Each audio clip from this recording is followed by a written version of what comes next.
Nandito po ako ngayon sa bintana namin sa first floor po dito sa apartment na tinitirahan po namin. At ayan po, nag-whistle po ang hangin sa sobrang lakas po.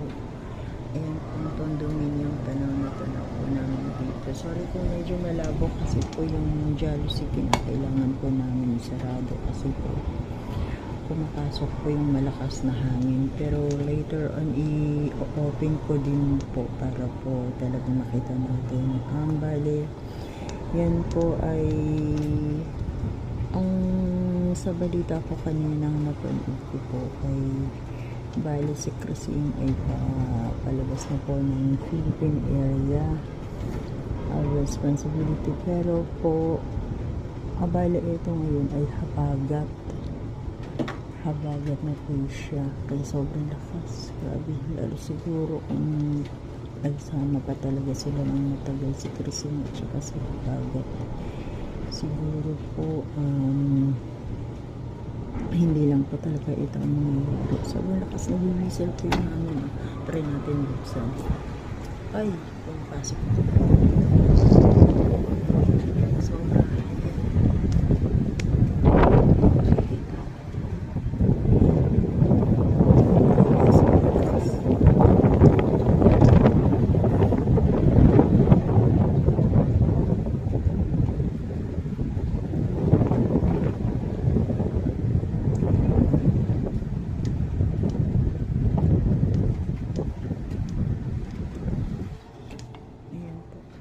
sinarada ko po ulit kasi sobrang lakas, sobrang ugong, ang sakit sa tenga po yung ugong. Bali po yung condominium po at saka po itong ilog na nakikita nyo ngayon ay magkarugtong po yan sa dagat na po sa pier.